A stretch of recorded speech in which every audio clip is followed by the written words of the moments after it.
Bonjour à tous, bienvenue dans ce deuxième podcast. Ça fait longtemps, hein. Ça fait un bout de temps, hein. Ouais, le dernier podcast il date d'il y a longtemps. Alors bienvenue dans ce deuxième podcast qui n'est pas du tout lié au premier, ne vous inquiétez pas, si vous n'avez pas vu le premier, c'est pas un problème, vous pouvez très bien voir celui-là. Il n'y a pas de lien, simplement, il n'y a juste pas de lien. Et deuxième épisode de dire des trucs pour remplir le fond, c'est comme ça que je l'ai appelé je crois, avec encore une magnifique boisson au lit, parce que je suis pas sponsor, et parce que je sais bien, c'est cool, ça, c'est pas de l'eau, mais c'est bien, ça change un peu. Et aujourd'hui, on va parler de nouveaux problèmes du storytelling, problèmes généraux, des problèmes enfin pas perso, mais des problèmes de ma propre chaîne, des choses qui peuvent être intéressantes, que je vais juste résumer très rapidement ici. La première partie, je vais parler justement de ce qui se passe pour moi, parce que ça peut être intéressant pour certaines personnes. Si ça vous intéresse pas, il y aura les timecodes et vous pourrez esquiver ça, hein, c'est pas très grave. Ou si vous voulez pas être spoil, parce que je vais spoiler mes propres vidéos, il y en a une qui est sortie il y a vraiment pas longtemps, je bois. Et après, je vais parler de certains problèmes qui sont un peu intéressants. Le premier étant le problème des 100 000. Qui est un problème assez intéressant, qui est un problème cool, en fait, un problème que je ne connaissais pas et qui est intéressant, et vous allez voir, vous allez voir, spoiler, vous allez voir. On va parler après du storytelling et est-ce que le niveau est pas trop haut, ce qui, en tout cas en France, et l'idée de ce qui se passe pour la suite vers le futur. Voilà, c'est basé comme ça, mais ce sera très différent de ce qui a été dit avant, vous inquiétez pas. Et donc, on va commencer en parlant de ma chaîne. Parce que j'adore parler de moi, non mais pas du tout. Parce qu'en vrai, il y a des choses qui sont passées et des raisons de pourquoi, par exemple, ce deuxième podcast est arrivé 1 mois et demi après celui d'avant. En fait, tout simplement parce que celui d'avant a été fait, bah oui, il y a un bon mois et demi, donc quand j'avais pas sorti la vidéo sur Trackmania, quand j'étais même pas dessus, je crois. Non, j'étais même pas en train de travailler dessus. Donc ça fait bien longtemps qu'il est sorti au final. Et c'était un peu un moment compliqué ces derniers mois, pas tellement compliqué dans le sens émotionnellement ou quoi que ce soit, mais compliqué tout court parce que j'avais des deadlines de bâtard, comme on dit dans le milieu, et difficile à tenir. En fait, j'avais une deadline simplement pour la vidéo qui vient de sortir sur le Night, qui était à sortir le 24 au max, 24 avril. Avril ? On est en avril ? On est en avril. 24 avril au max.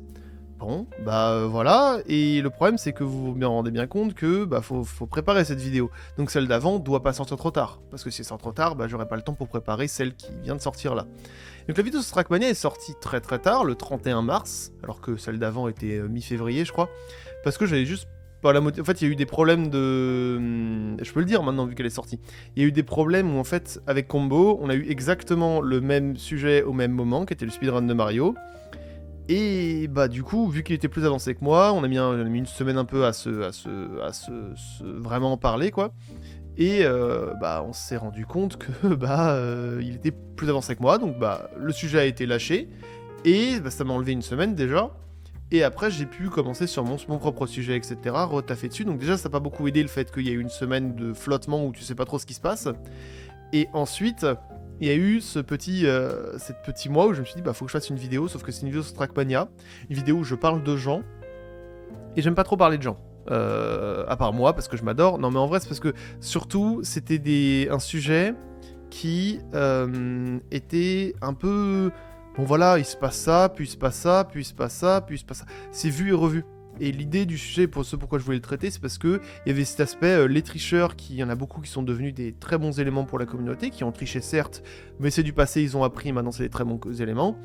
Et le sauveur en question, donc virtual, mais il y avait Donadigo derrière, il y avait un peu Black Q aussi, qui au final sont, pour certains, donc virtual en question, mais aussi Black Q, surtout Black Q,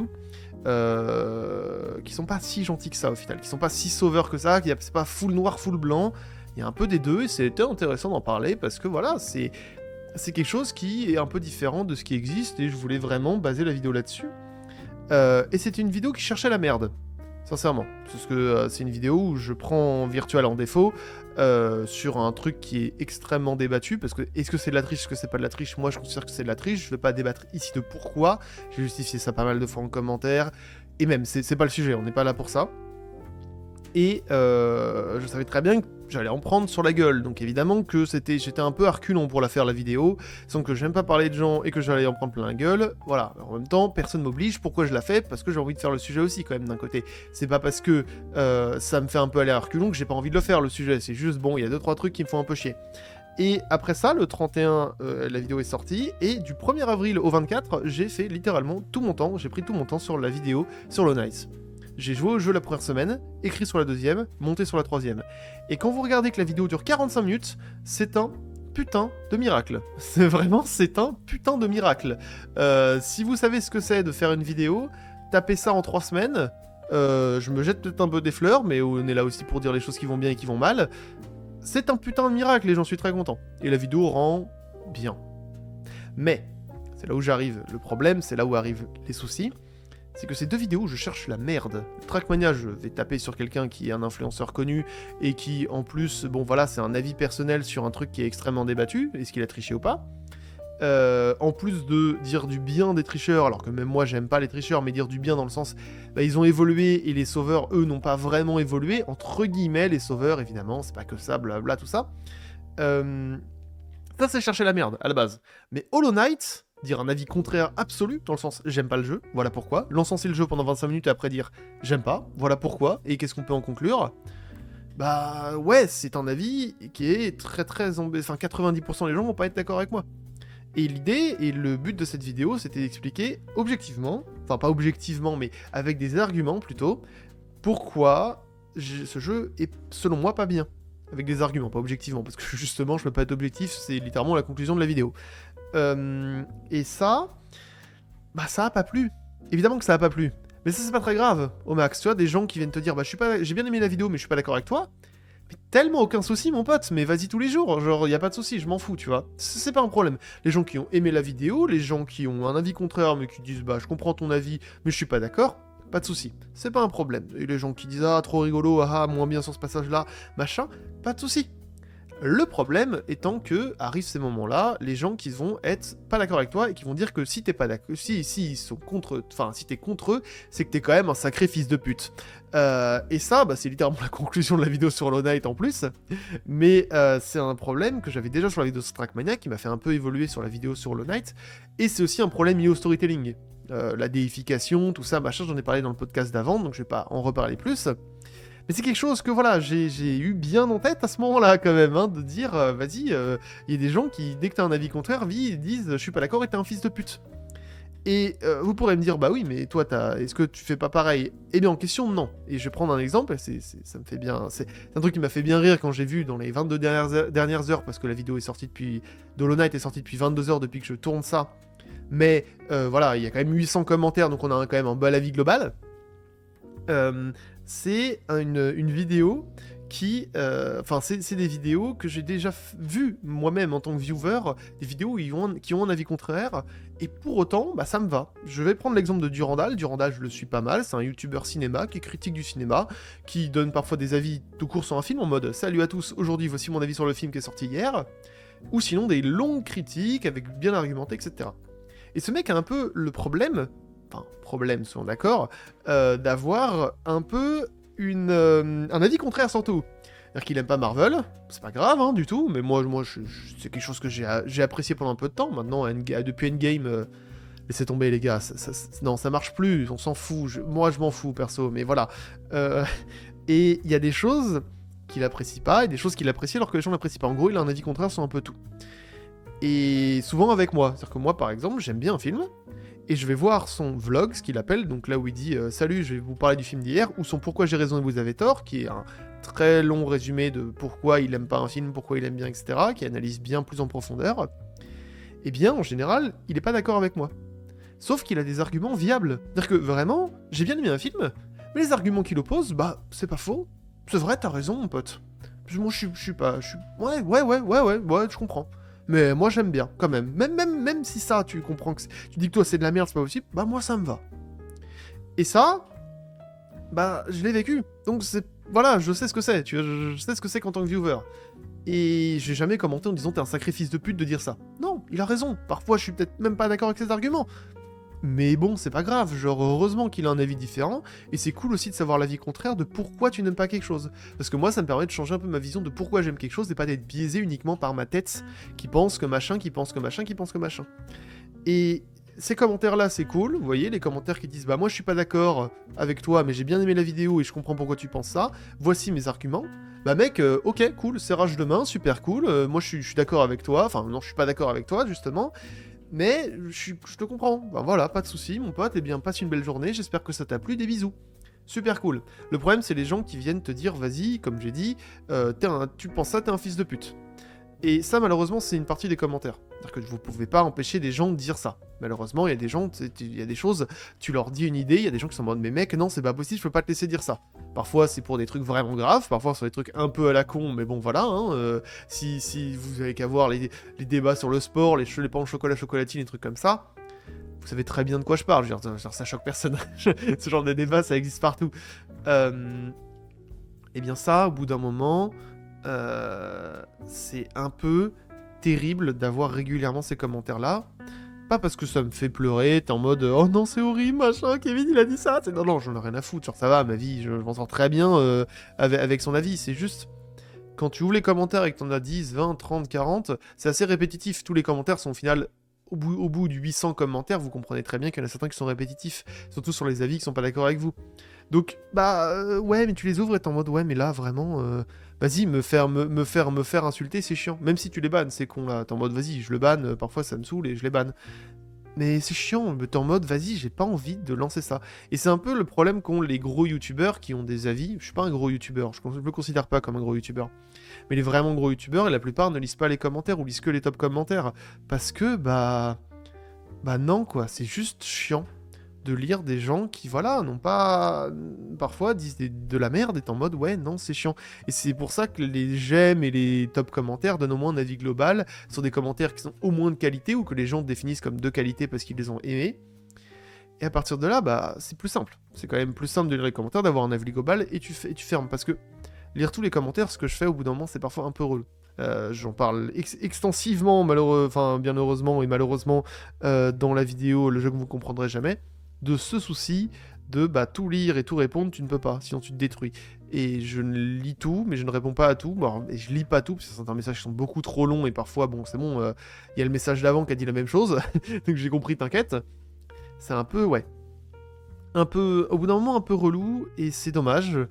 Parce que ça délie un peu des commentaires, d'avoir, des gens, de la communauté en général, ça délie de la communauté d'avoir des gens qui vraiment, c'est juste chiant, quoi. Et tu peux pas tous les fusiller parce que, il y en a trop. C'est surtout ça le problème, c'est qu'il y en a trop, tu peux pas tous les bannir, quoi, parce qu'il y en a trop, donc, ça arrivera tout le temps. Donc, ouais, avoir des avis contraires, c'est assez frustrant, au bout d'un moment, et je conçois les gens qui deviennent un peu aigris à cause de ça.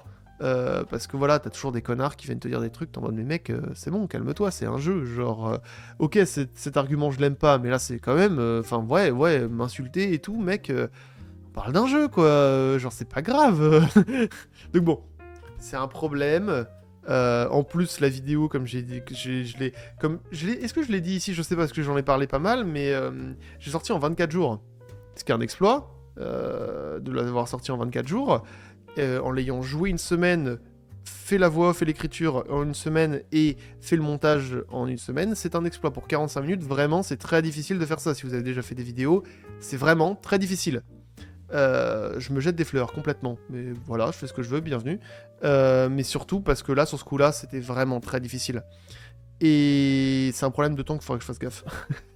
Il faudrait que je fasse gaffe. Je vous le conçois parce que là j'ai signé pour des sponsors et c'est cool. Tu vois, ça fait de l'argent et t'as de l'argent pendant les 3 prochains mois, c'est cool. Il y aura des sponsors pour les 3 prochains mois, sachez-le. Le problème c'est que il y a des moments où t'es en mode merde, la vidéo fait 45 minutes parce que elle est obligée de faire 45 minutes. Je vais pas couper ma vidéo pour voilà.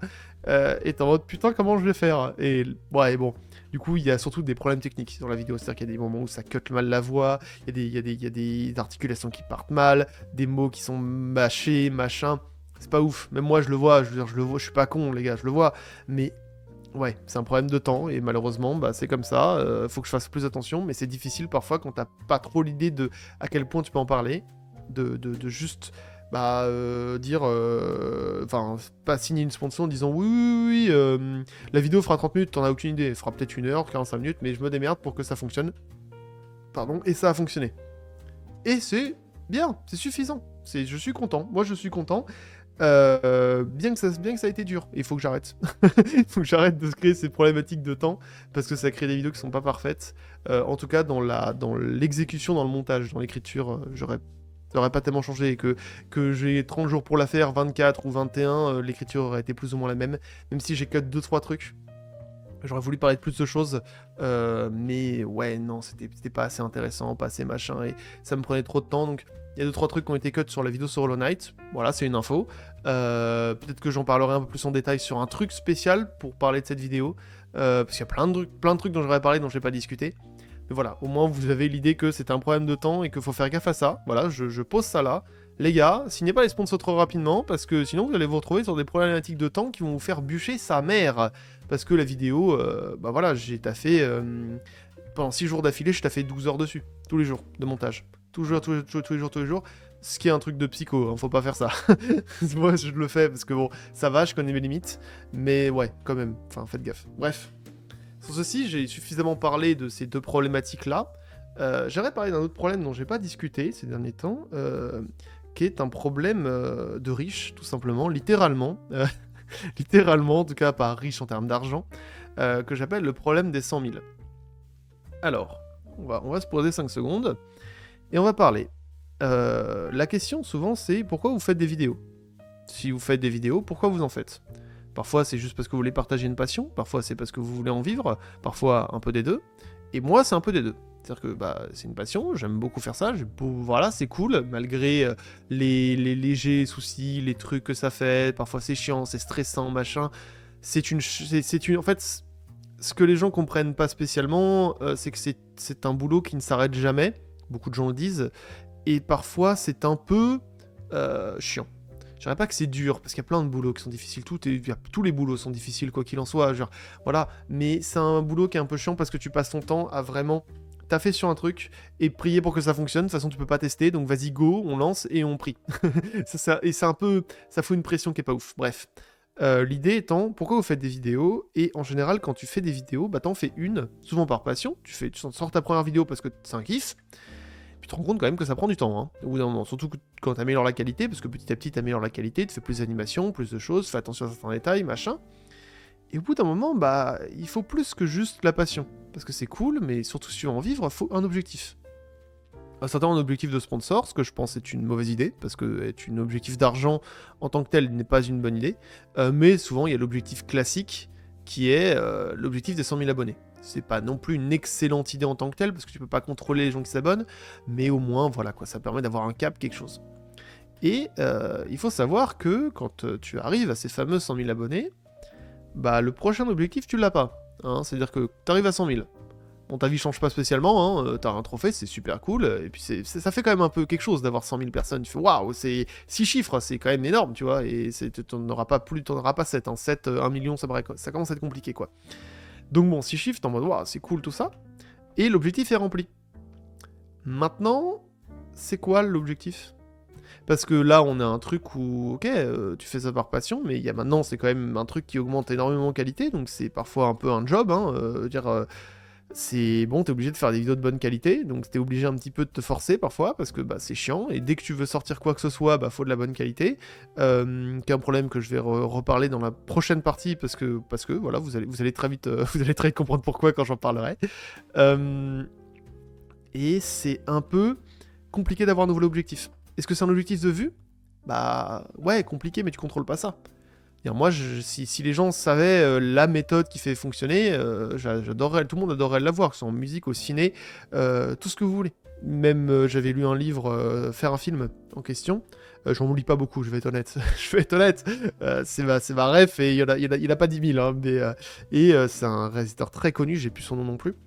Un réalisateur très connu qui dit si seulement on avait un truc pour savoir faire un film vraiment bien. J'aurais adoré avoir une recette qui fait ça. Mais il l'a pas, personne ne l'a, mais il explique comment lui il fait. C'est littéralement l'intérêt du livre. Et c'est intéressant, au minimum. Mais il n'y a pas ce truc de bah je sais comment faire des vidéos qui fonctionnent.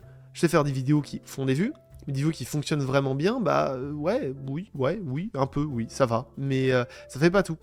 Donc des vues c'est compliqué, des objectifs de vues c'est compliqué, des objectifs d'argent c'est possible, mais à partir de ce moment-là, mais si tu fais ça pour l'argent, tu peux, C'est un peu compliqué quand même.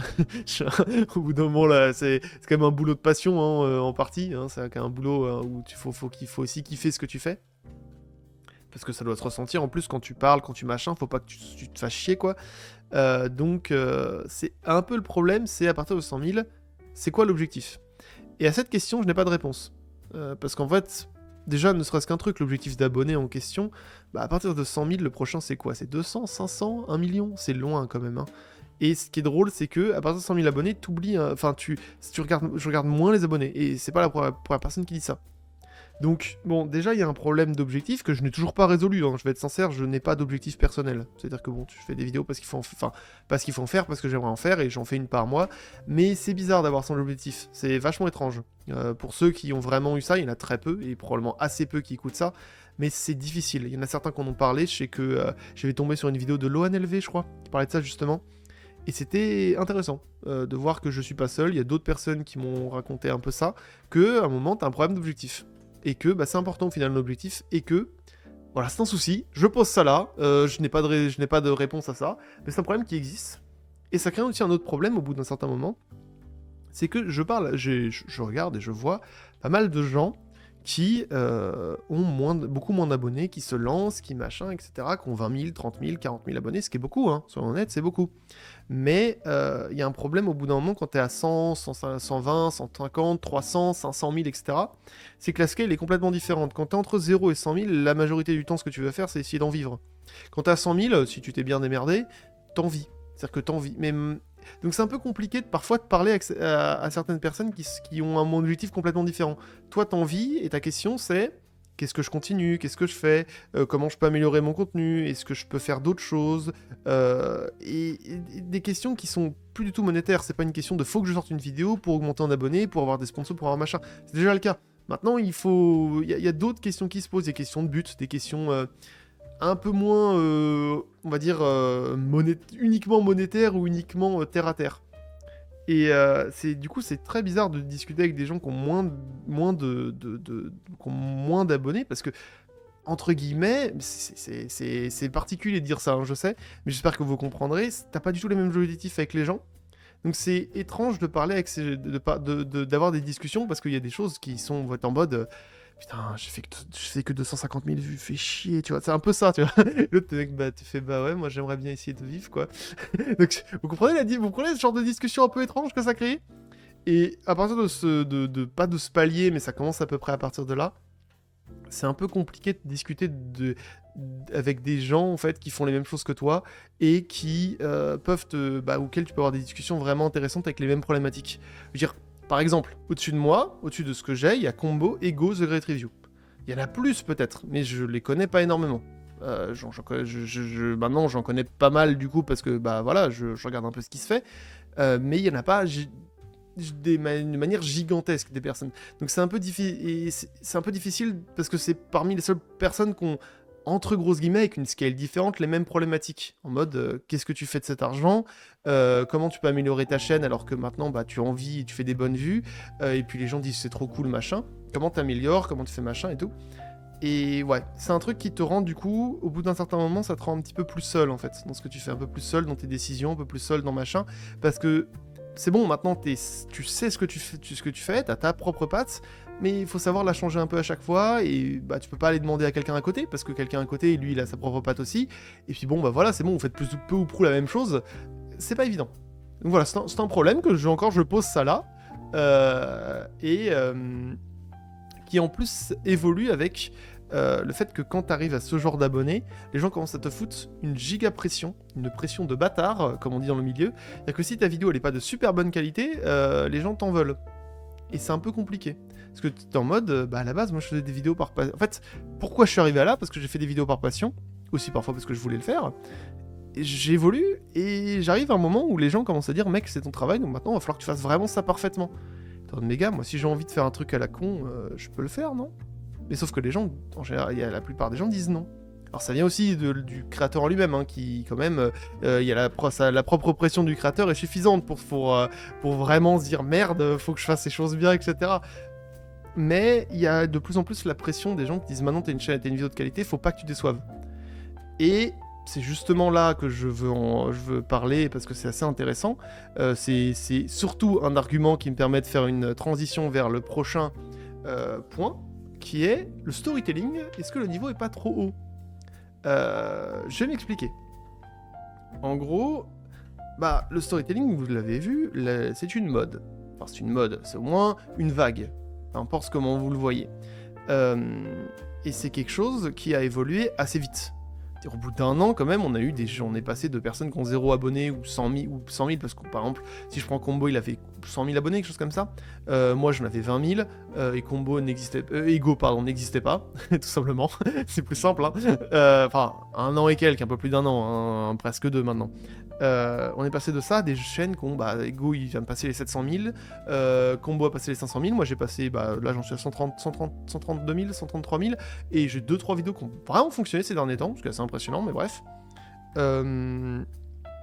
Il y a eu une énorme avancée, une avancée extrêmement rapide. Et il y a un léger problème, c'est que, vu que l'avancée est extrêmement rapide, beaucoup de gens se mettent à faire des vidéos storytelling, et donc la qualité doit évoluer très rapidement. Si tu veux vraiment augmenter ton niveau, la qualité doit augmenter très rapidement, et maintenant une vidéo storytelling, ce que les gens attendent, en vrai de vrai, c'est un truc de ouf. Parce que l'attente qu'il y a derrière, c'est quand même un truc de ouf. C'est pour ça, ça paraît... Bon, voilà, ça paraît quand même être des vidéos avec des cuts et un peu d'ambiance et tout, mais... Je vais prendre l'exemple justement des vidéos anglophones. Parce qu'il y avait un moment, Ego qui avait dit, mais dans un stream je ne sais plus lequel, et peut-être que maintenant il le pense plus, peut-être que c'est différent, peut-être que machin, il disait quelque chose comme les vidéos en anglais sont beaucoup plus hautes que les vidéos en français, beaucoup plus hautes en termes de qualité que les vidéos FR actuellement. Ce que je pense maintenant devenir faux. Je trouve que les vidéos anglaises sont de moins bonne qualité qu'en France. Je trouve que, et vraiment, je maintiens ça, à part quelques chaînes très particulières en anglais, en France, on démonte pas mal de vidéos anglaises. Hein.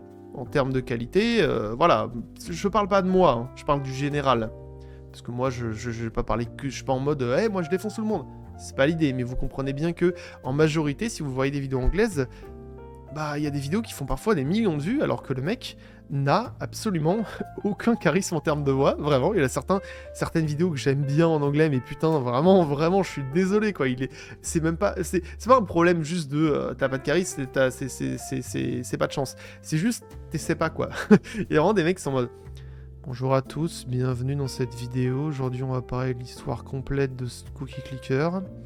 Alors, partie 1. Et ça fait un peu ça, c'est un peu cet effet-là où la voix vraiment va pas tenter plus que ça. Pas de blague, c'est juste factuel.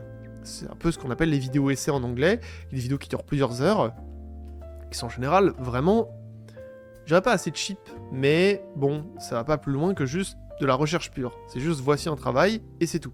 Et c'est assez rare qu'il fasse quelque chose de différent. Je vais prendre l'exemple d'une chaîne que j'aime bien, mais qui maintenant je trouve quand même, bon merde quoi, tu peux évoluer en termes de qualité, c'est Summoning Salt. Summoning Salt, c'est quelqu'un qui fait énormément de speedrun, quelqu'un dont dans certaines vidéos que j'ai repris un peu, parce qu'elles sont très sympas, et que voilà, c'est complètement assumé. Ne l'oubliez pas, les vidéos sur Mario Kart, ça vient de lui en majorité, surtout la première, la deuxième moins, parce qu'il y a beaucoup de choses que j'ai refait moi-même, etc.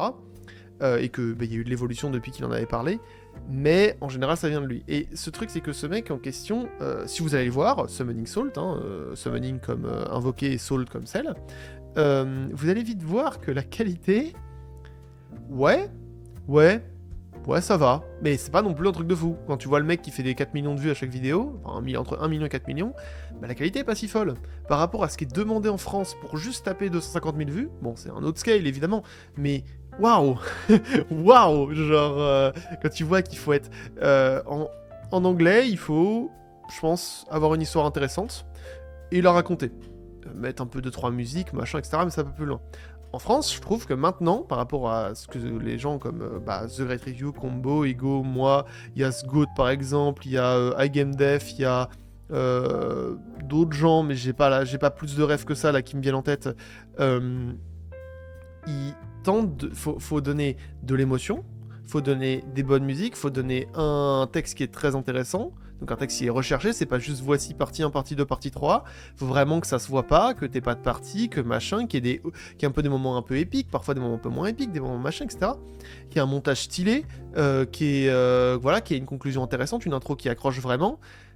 Je vous jure, c'est pas évident du tout. En fait, la qualité est tellement grande que maintenant, tu vois pas mal de youtubeurs hauts, donc voilà, donc ceux que j'ai cités en majorité, se retrouvent à avoir genre 50 sujets en tête et en trouver que 3 assez bien. Parce qu'il y en a que 3 qui te permettent d'avoir ce truc de épique, ce truc de l'histoire est super cool, ce truc avec l'intro qui est sympa, la conclusion qui peut être intéressante. Il y a tellement de demandes sur pas de concurrence on va dire, mais d'attente sur une vidéo storytelling en France que c'est vraiment pas évident. Alors je dis pas que les vidéos sont parfaites, hein, soyons d'accord, on reste d'accord sur ça.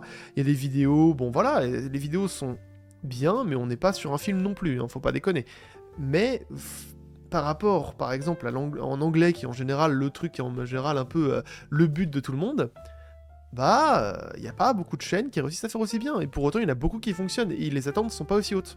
Sincèrement, il y a des vidéos, sincèrement, où je regarde, tu vois des millions de vues, tu fais, mais gars, comment t'as fait des millions de vues avec ça?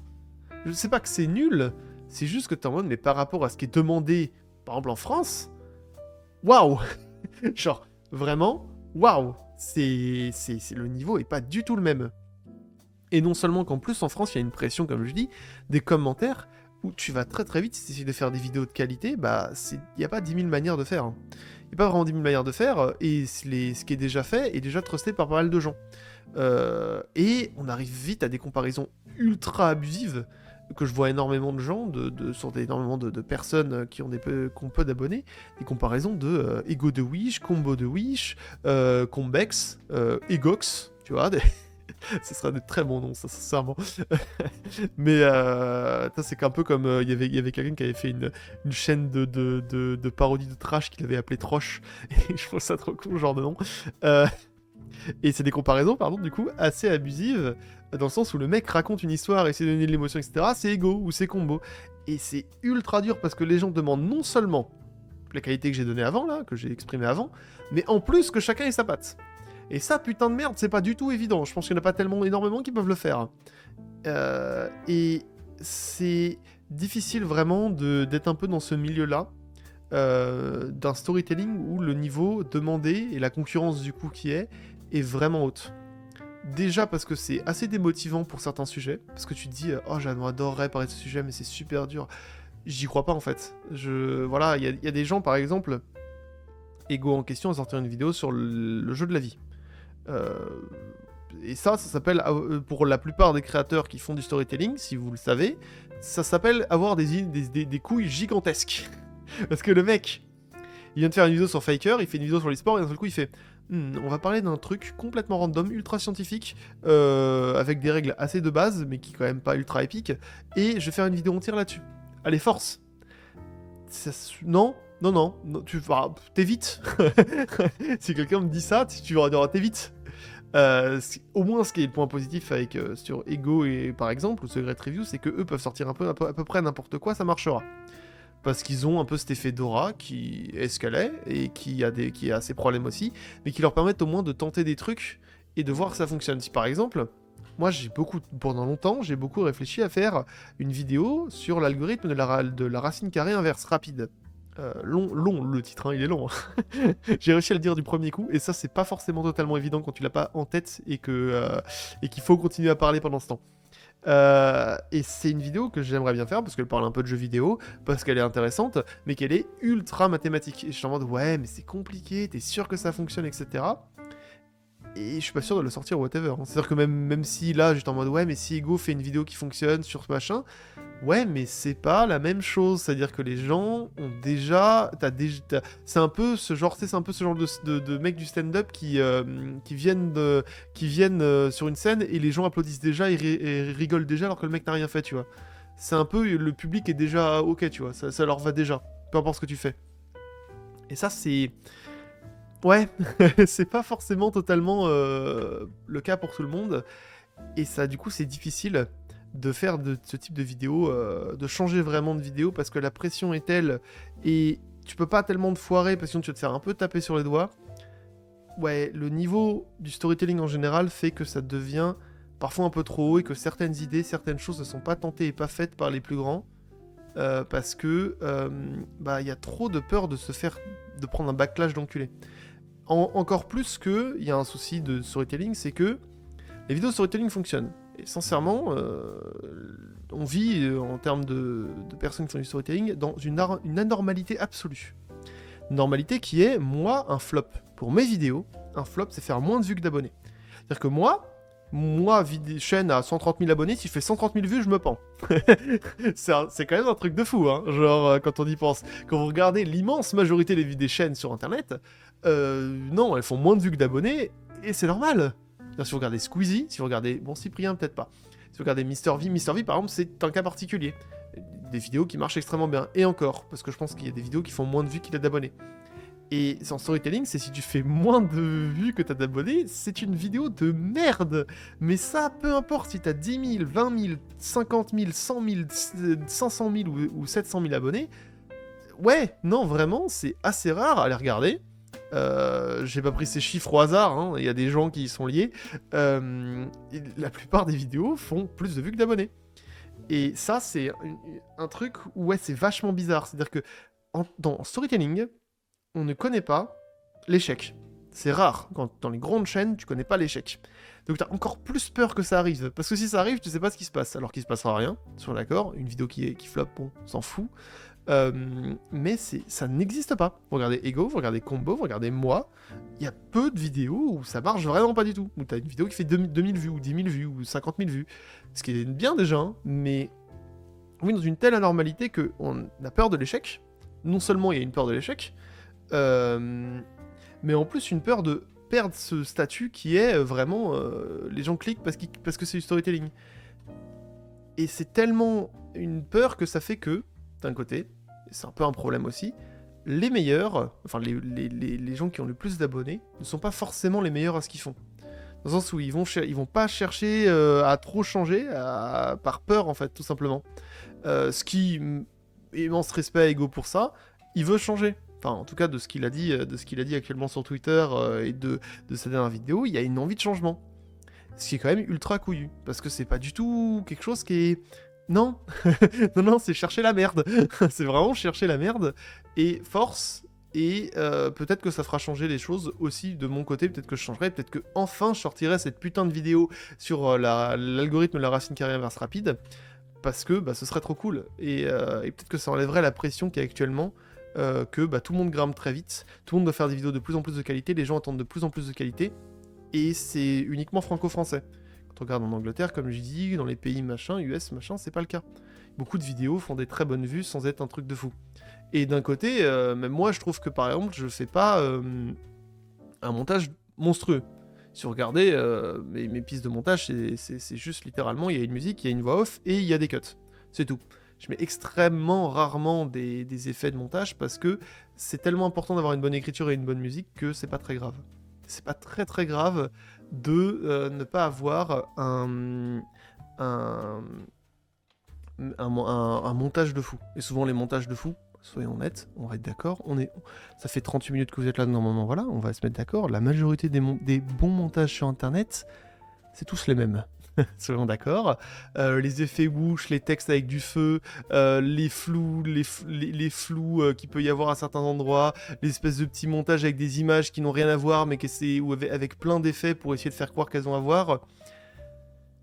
Désolé, mais les bons montages sur internet, c'est tous les mêmes. Et je trouve que les meilleures vidéos, en général, c'est les vidéos qui ne cherchent pas à surmonter.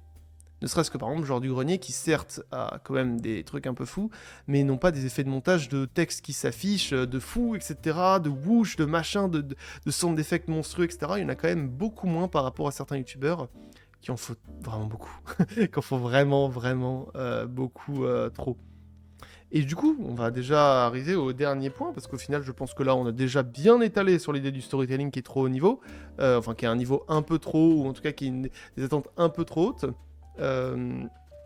À parler du problème actuel du futur en fait, parce que déjà ça fait un peu de temps, je crois que j'en ai déjà parlé sur certaines vidéos, mais ça commence à arriver.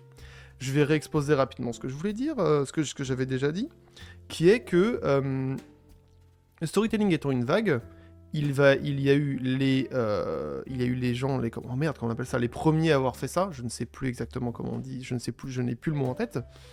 Il y a eu les premiers qui ont fait ce genre de vidéos, puis après, il y a eu les gens qui ont suivi la vague, et après, il va y avoir un tel niveau de personnes qui vont en faire, qui ont fait, qu'au bout d'un moment, la mode va disparaître et seuls les meilleurs vont rester. Et ça, on commence gentiment à arriver dans le moment. Ça saoule pas encore les gens, je trouve, le storytelling, mais je pense qu'au bout d'un moment, ça va commencer à les saouler. Sincèrement, j'ai regardé quelques Discord, quelques machins. La quantité de gens qui essayent est impressionnante. Il y a beaucoup de chaînes qui sont pas connues. Beaucoup de chaînes qui font des 20, 100, 1000 vues, 2000 vues, 4000 vues, ce qui est pas mal, hein, mais c'est pas non plus gigantesque, on est d'accord. Et c'est impressionnant le nombre de gens qui tentent du storytelling. Vraiment, au début, j'avais vu 50 chaînes, peut-être 75, j'avais 50, 75 chaînes en tête. Maintenant, je pense ça explose, hein, genre vraiment tout le monde essaie d'en faire. Et la définition est tellement étrange qu'en fait, tout le monde essaie de faire du storytelling, peu importe ce que ça peut être. Même ceux qui vont te donner des conseils aux échecs vont te dire « Ah, est-ce que la vidéo elle est type storytelling ?» Mon pote, tu fais des conseils aux échecs, qu'est-ce que tu discutes là? De quoi tu parles? Et je vous jure que je vois ça. C'est visible parce que je regarde un petit peu des Discord où il y a des gens qui essayent, et c'est impressionnant la quantité de nouveaux qu'il y a, et on est vraiment dans le stade où il y a tellement de gens, sincèrement, avant faire une vidéo de storytelling, t'avais 100 000 vues. Il y avait une petite année. J'exagère, mais vous comprenez très bien ce que je veux dire. Une vidéo de pas ultra bonne qualité peut avoir d'extrêmement de vues parce qu'il y a une demande de fou et pas beaucoup de gens. Maintenant, il y a tellement de gens, tellement de trucs que c'est super difficile déjà ne serait-ce que d'avoir un titre qui fonctionne. Parce que les superlatifs ça fonctionne plus. Hein, maintenant on est dans un stade où je pense que ça fonctionne plus. Dixit, le mec qui a fait la vidéo qui s'appelle Le pire meilleur jeu. Oui, mais moi c'est justifié. Non, en vrai c'est un peu justifié. C'est pas complètement justifié, mais c'est en grande majorité, j'essaie de le justifier. J'essaie énormément de justifier dans la vidéo. Mais j'avoue, je cherche la merde en disant ça. Mais c'est pas une vidéo, tu vois, qui est pour l'instant, en tout cas, pour l'instant, qui fonctionne de ouf. Il y a 2 vidéos qui ont fonctionné. Les 2 vidéos précédentes ont largement mieux fonctionné. C'est pas une vidéo, c'est pas le titre où je me dis, vas-y, le titre va faire fonctionner ça de fou. Donc les superlatifs commencent à de moins en moins fonctionner. Il y a de plus en plus de gens nouveaux qui ont de plus en plus d'histoires, de machins, etc. Et ouais, ça commence à être un petit peu basique maintenant de faire. Ça commence à être un petit peu basique de faire du storytelling. Avant, c'est un truc nouveau de fou. Maintenant, voilà, quand c'est un peu classique. Voire même, je pense qu'au bout d'un moment, les reacts envers les vidéos storytelling vont commencer à diminuer. Parce que c'est bon, les reacts de streamers. Ok, ouais, c'est cool de parler de jeux vidéo, mais vas-y, faut changer un peu, hein, parce que on comprend, on conçoit, mais voilà, c'était une manière facile de faire un peu de l'audimat, mais dans le sens d'animer un stream et d'avoir un truc cool à regarder. Je sais pas, maintenant j'ai vu des gens, ne serait-ce que Domingo en tête, qui est en mode ouais, c'est bien le jeu vidéo, mais j'aimerais bien avoir des trucs scientifiques, c'est vrai, ce serait sympa d'avoir d'autres trucs. Je pense que le React va quand même commencer un petit peu à disparaître, donc ça va un peu moins aider les gens en tout cas, le React. En tout cas que sur les grosses chaînes. Donc ne serait-ce que ça, on commence à arriver à un moment où je pense que ça va prendre un peu de temps. Là on va penser à un autre stade qui va commencer à prendre un peu de temps, mais un stade où les chaînes vraiment pas assez bonnes vont disparaître petit à petit. Ça va prendre 1 an, 2 ans, 3 ans, hein, mais les gens vont abandonner. Il restera plus que quelques grosses chaînes qui font ça et qui vont petit à petit changer de style.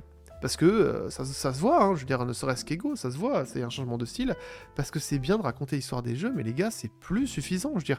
Le principe littéralement du storytelling, c'est de raconter des histoires. Si les histoires, au bout d'un moment, on les connaît et sont répétitives, il faut changer. Et il faut réussir à faire la diff. J'ai une certaine chance de pouvoir faire la diff sur quelques points. La première diff que j'essaye de faire, c'est d'essayer de rapporter des choses un peu intéressantes sur un jeu, c'est-à-dire de parler d'un jeu, mais pas que. Après, j'ai une conclusion qui peut être intéressante, qui peut apporter des points, qui, comme il y avait quelqu'un qui avait décrit ce que je faisais, intellectualise le jeu vidéo. Je trouve un peu un truc fort, hein, parce que vraiment c'est des réflexions, elles vont pas non plus extrêmement loin, hein, mais ça ouvre le débat au minimum. Et en plus, j'ai un background assez scientifique, j'ai fait une école d'ingé en informatique, et je l'ai fini, qui me permet au moins d'avoir un truc, enfin quelque chose, une compétence que pas mal de youtubeurs n'ont pas, parce que les youtubeurs ingénieurs en général, quand tu t'es cassé le cul à être ingénieur, en général tu fais un taf ingénieur, parce que aller faire des conneries sur YouTube, Bon, il y a pas beaucoup de gens qui font ça parce que c'est quand même assez con au final. Euh, donc c'est une compétence que pas beaucoup de gens ont et qui peut aider. Et ouais, c'est quelque chose qui permet d'avancer petit à petit et de changer un petit peu de la masse. Et petit à petit, peut-être que, j'exagère peut-être, mais dans quelques années, on aura des Ego, des combos, des what the fail, des The Great Review qui vont faire des vidéos sur bah, plein de choses différentes. Moi, j'adorerais, par exemple, je vous le dis, parce que voilà, c'est un truc qui me trotte en tête. Là, ces derniers temps, j'ai un grand fanatisme de Queen. Queen, le groupe de rock. C'est très cool, j'aime énormément ce qu'ils font, je trouve les histoires assez folles. Enfin, bon, c'est pas l'histoire de fou, mais c'est quand même une histoire cool. Je trouve la fin dramatique du groupe, ainsi que la suite de qu'est-ce qui est arrivé après, super cool. Les gens, le groupe en question, des personnes que j'admire, dans le sens où Freddie Mercury, waouh quand même, le mec, bon voilà, hein, on connaît le nom, hein, souvent c'est comparé à Michael Jackson pour donner l'équivalent du type quand même. Le guitariste, il a créé sa propre guitare et le mec est docteur en astrophysique. T'as un mec, je crois que c'est le bassiste qui est dentiste et qui a créé sa propre ampli. Voilà, il y a littéralement sa page Wikipédia, c'est... Oh d'ailleurs, side note, le mec a créé une ampli qui maintenant qui était extrêmement utilisée à cette époque, t'es en mode... Ok, why not, genre. Et il y a plein de trucs comme ça, et j'aimerais discuter de ça, mais tu te dis, ouais, mais c'est un peu compliqué, là, je sais pas comment prendre ce virage et tout. Et je pense qu'au bout d'un moment, je pourrais. Mais d'un côté, ce sera des vidéos qui se rassemblent du storytelling qui est plus Seb. Seb Lafrite qui fait ce genre de vidéos. Qui s'appelle Seb, maintenant je vais continuer à l'appeler Seb parce que c'est quand même mieux, hein. C'est quand même un meilleur nom. Et, et les grands commencent à switch. Et je pense qu'au final, on va trouver justement un nouveau style de storytelling qui va un peu... Vous voyez un peu l'idée du GTA-like ou du Doom-like. Dans les jeux vidéo, avant, il y avait un truc où, bah, quand un jeu était un FPS, comme on appelle ça maintenant, bah, ça s'appelait un Doom-like. Parce que bah, ça ressemblait à Doom. Et pareil pour GTA. Avant, on appelait ça les jeux auxquels tu peux faire un peu ce que tu veux sur une ville, on appelle ça un GTA-like. Et maintenant, ça a commencé à évoluer un peu. On a commencé on parle plus trop de GTA-like, mais on parle de sandbox, on parle de GTA-like pour aussi quand même, mais on parle plutôt d'open world au final, on parle plus d'open world que j'allais dire de GTA-like, mais au final non, on a open world, et open world pour tout ce qui est, bah t'as un monde ouvert et tu peux faire des missions, et sandbox, tu fais ce que tu veux, Minecraft en exemple. Pour l'open world, bah, vous savez, hein, il y a des milliers de jeux qui ont estampillé ce nom-là, donc c'est un truc où je pense que peut-être le storytelling va rentrer dans ce truc-là, parce que storytelling, c'est un mot que beaucoup de gens commencent à ne pas aimer, ou commencent à un peu avoir une boîte qui est un peu bizarre, genre c'est une boîte storytelling, c'est c'est une vidéo où c'est pas du gaming, c'est pas de l'humour, c'est pas du... Enfin, c'est juste, je raconte une histoire, mais ça veut rien dire, on est d'accord, ça veut dire que dalle. Raconter une histoire, ok, mais... Enfin, Seb fait du storytelling, mais je sais pas si on appelle ça comme ça. C'est... Le storytelling, c'est très gaming, bizarrement. Et je sais pas, je pense que petit à petit, quand les chaînes vont commencer à s'étaler, à évoluer, bah, il y aura de plus en plus cette idée de d'autres titres pour ça. Je sais pas lesquels, parce que je ne suis pas un inventeur, mais le premier truc qui vient de mon père, donc dédicace, parce qu'il suit ce que je fais, il regarde les vidéos, il regarde les commentaires, il regarde les stats, il aime bien, voilà, c'est très cool, super, génial. Il avait parlé du fait que plus... Ce que j'ai essayé de faire par exemple pour la vidéo sur le jeu que vous ne comprendrez jamais, donc The Beginner's Guide, un jeu où je suis pas non impliqué dans la vidéo, donc où je suis vraiment... Enfin, je suis, non pas du tout, pardon, c'est l'inverse, où je suis très impliqué dans la vidéo, c'est-à-dire où vraiment t'as l'impression que je vis en même temps, que les retournements de situation, je suis en mode what the fuck, truc de ouf, alors que non, genre je l'ai joué 3 fois le jeu, j'ai écrit la vidéo, je sais très bien, mais un truc où vraiment tu rajoutes beaucoup d'émotions et beaucoup d'implications dans la vidéo. Il appelle ça du story sharing. Donc vraiment plus partager mon histoire ou une histoire, plutôt que du storytelling qui est raconter une histoire. Et c'est un peu différent, j'aime bien le mot, voilà, je le pose là, je sais que Ison, j'en avais parlé rapidement à Ison, et il trouvait ça sympa, et maintenant il l'utilise un peu, je crois, je sais pas si ça continue, mais voilà. Et c'est quelque chose qui est cool, je pense d'avoir des noms qui commencent à changer un petit peu, et petit à petit, peut-être qu'on appellera ça faire un what the fail like, un combo like, un ego like. Maintenant, on commence déjà à faire du ego like et du combo like, hein, sincèrement. Enfin, en tout cas, dans les comparaisons, on n'arrête pas de comparer les gens à ego ou à combo.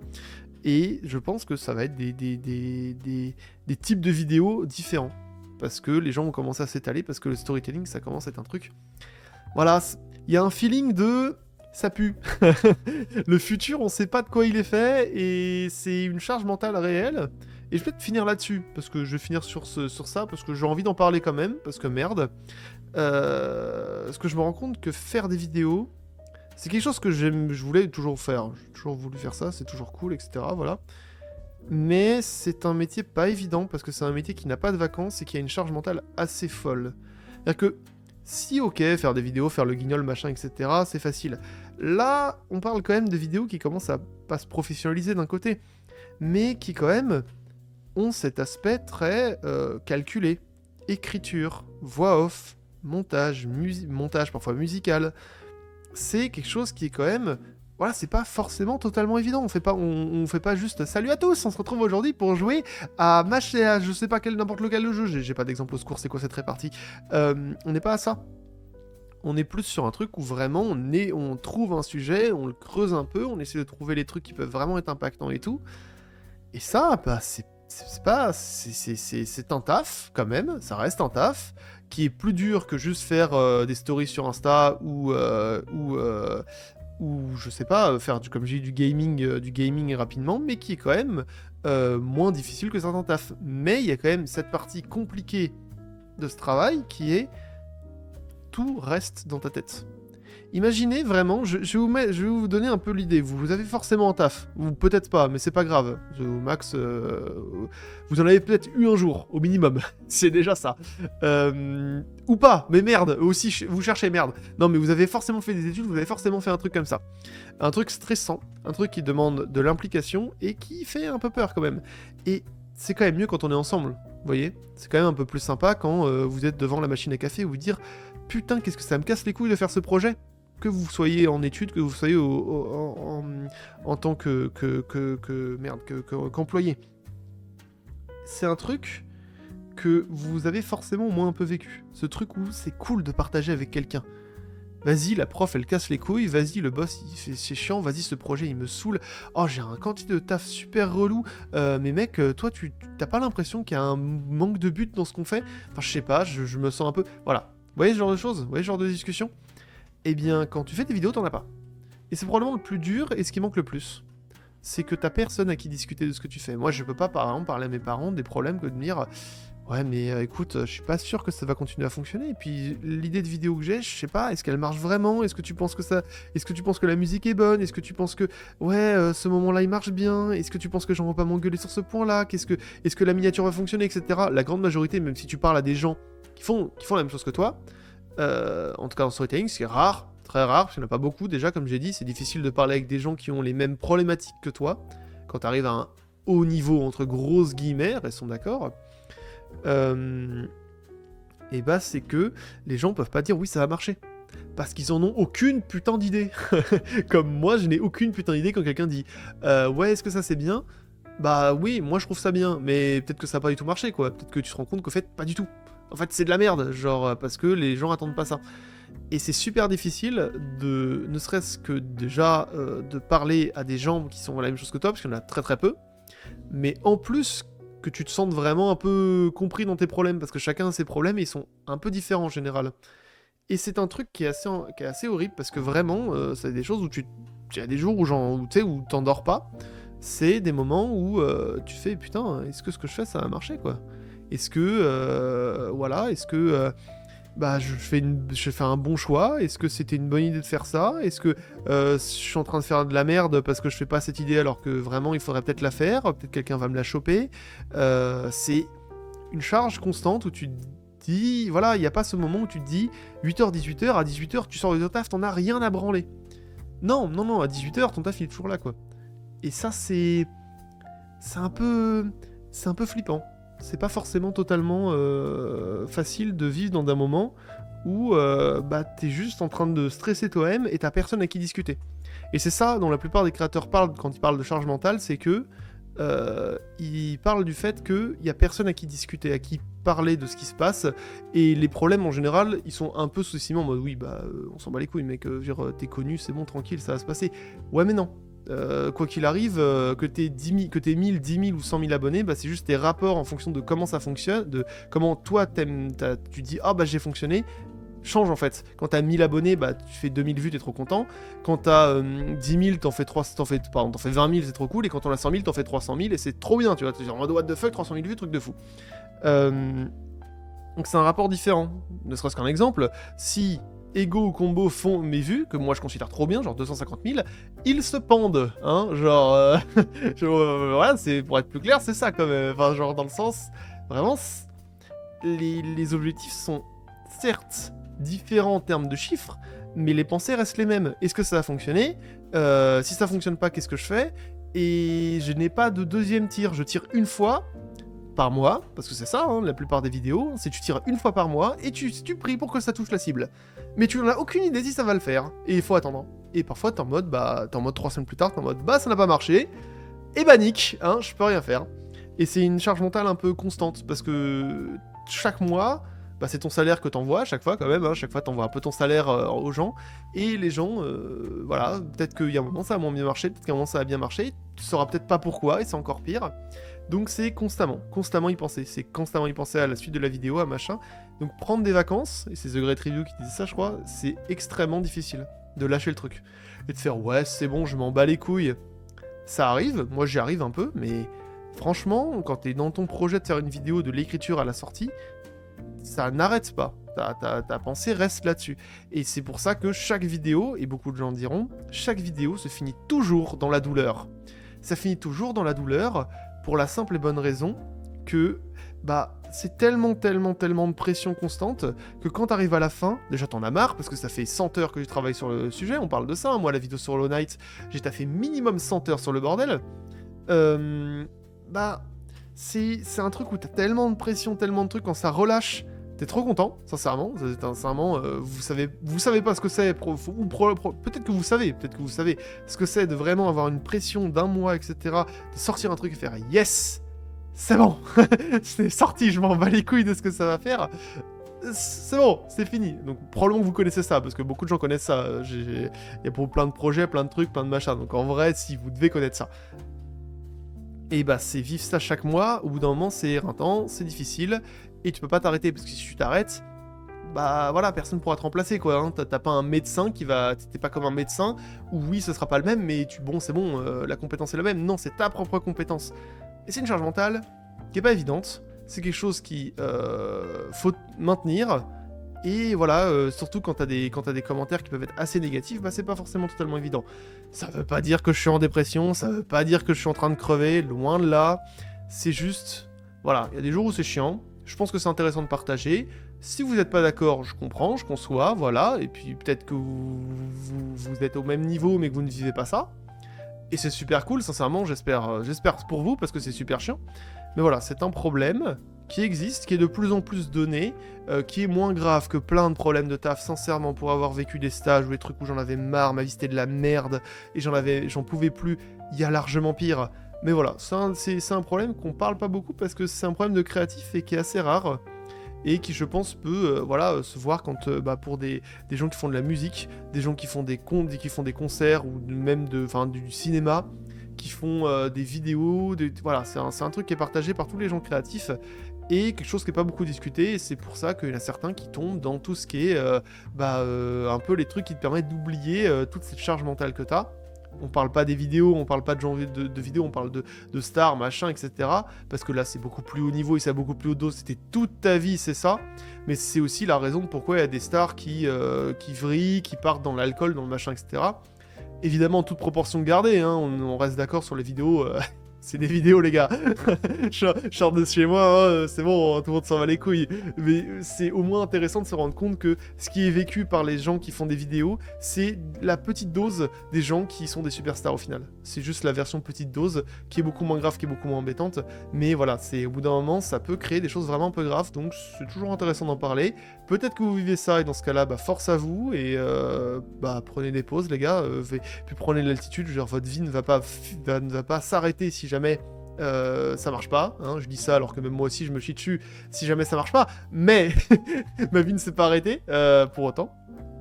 Et j'ai longtemps pas marché en plus, donc raison de plus de croire ça. Ça